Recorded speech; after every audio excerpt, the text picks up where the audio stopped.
Students, आज हम discuss करेंगे स्टेशनरी वेव्स इन स्टैच्ड स्ट्रिंग।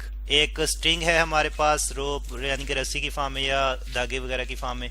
तो उसमें जो है वो हम देखेंगे कि स्टेशनरी वेव्स हम कैसे प्रोड्यूस कर सकते हैं, और जब स्टेशनरी वेव प्रोड्यूस होंगी तो किस तरह के फिनोमेना जो है हमें मिलेंगी। वेवलेंथ वगैरह भी हम देखेंगे और फ्रीक्वेंसी किस तरह से जनरेट होगी वो भी हम देखेंगे। और यहाँ पे हम एक स्ट्रिंग ले रहे हैं जिसकी लेंथ भी जो है वो हमें स्पेसिफाई करनी होगी। ठीक है जी, स्ट्रिंग ऑफ लेंथ एल। ठीक है, स्ट्रिंग ऑफ लेंथ एल। ठीक है जी, लेंथ जो है उसकी मतलब उसकी कोई स्पेसिफिक लेंथ है और वो है जी एल। ठीक है जी, एल से उसको हमने रिप्रेजेंट किया हुआ है। और स्टूडेंट्स, ये जो इसको हमने कल जो है वो दो एंड्स यानी कि दोनों एंड्स के साथ जो है वो क्लैंप अप किया हुआ है, दोनों एंड से क्लैंप अप किया हुआ है। और क्लैंप्ड बाय बोथ हैंड्स। ठीक है जी, बाय बोथ हैंड्स। किसी भी स्टैंड या सपोर्ट के फिक्स सपोर्ट के साथ हमने जो है रिजिड सपोर्ट के साथ इसको क्लैंप अप किया हुआ है, बांधा हुआ है एंड्स। ठीक है, और इस फॉर्मेशन को अगर हम देखें यहाँ पे, यानी कि हमारे पास जो है सपोज के ये जो है वो दो सपोर्ट्स हैं, यहाँ पे क्लैंपर लगे हुए हैं और स्ट्रिंग इसमें हमें दरमियान में हमने जो है स्ट्रिंग जो है इसके साथ अटैच की हुई है, फिक्स की हुई है, और दोनों एंड जो है वो फिक्स किए हुए हैं।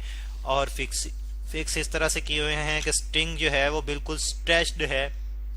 स्ट्रेच्ड मतलब कि तनी हुई है, खींची हुई है। ठीक है जी, स्ट्रेच्ड है। और स्ट्रेचनेस के दरमियान स्टूडेंट्स फिर ये होता है कि उसमें टेंशन प्रोड्यूस होती है।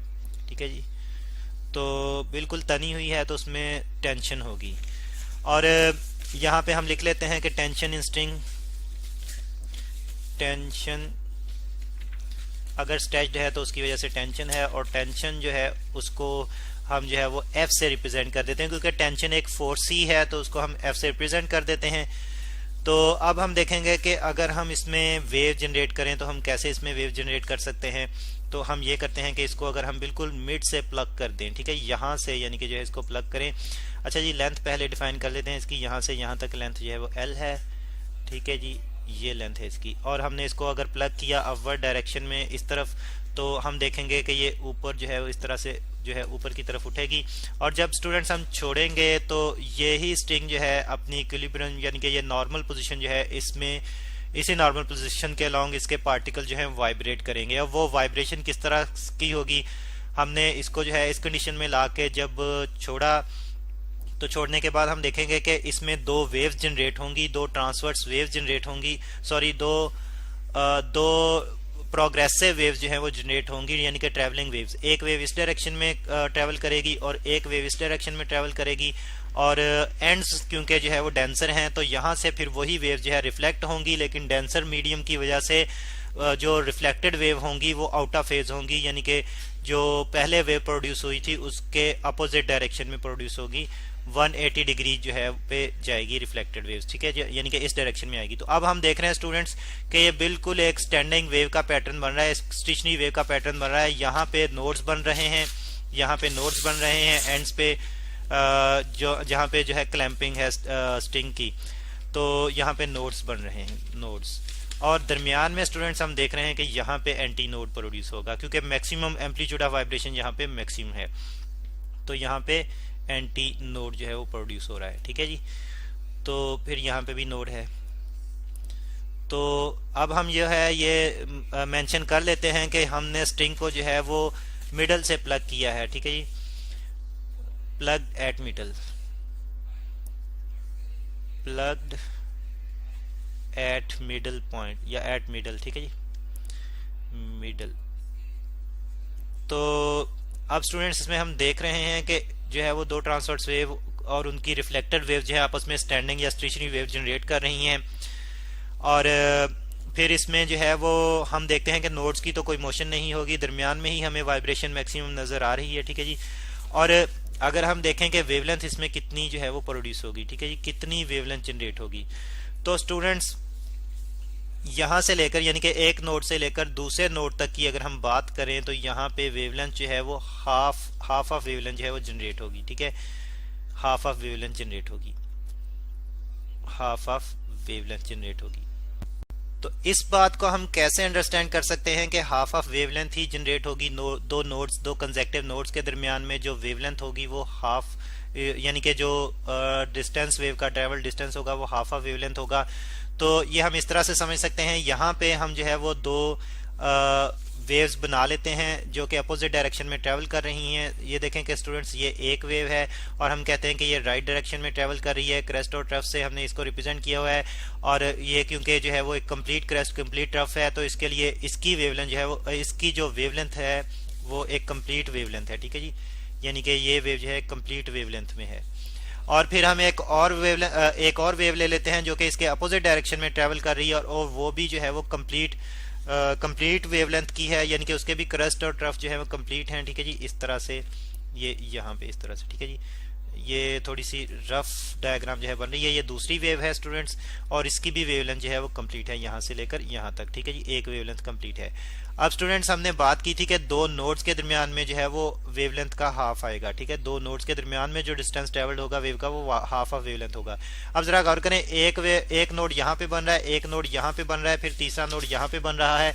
तो यहाँ से लेकर यहाँ तक दो कंसेक्टिव नोड्स के दरमियान हम देख रहे हैं कि वेवलेंथ का जो है वो हाफ पार्ट आ रहा है, ठीक है जी, और हाफ पार्ट इस तरफ है। तो इस तरह से यहाँ पे भी उसी तरह से बिल्कुल जो है दो नोड्स के दरमियान में ये जो वेव्स का डिस्टेंस ट्रेवल्ड होगा ये हाफ ऑफ वेवलेंथ होगा, ठीक है जी। तो फिर इस तरह से, और लेकिन हम देखते हैं कि टोटल लेंथ जो है वो L है, तो हाफ ऑफ वेवलेंथ जो है वो हाफ ऑफ वेवलेंथ जो है वो इसकी कंप्लीट लेंथ के बराबर आ जाएगी, यानी कि हम लिख सकते हैं कि L is equal to lambda by 2, ठीक है जी। और यहाँ पे स्टूडेंट्स क्योंकि एक ही नोड प्रोड्यूस हो रही है, यानी कि एक ही लूप प्रोड्यूस हो रही है, एक ही स्टैंडिंग वेव जनरेट हो रही है, तो इसलिए वेवलेंथ को जो है हम 1 से रिप्रेजेंट कर देते हैं, ठीक है।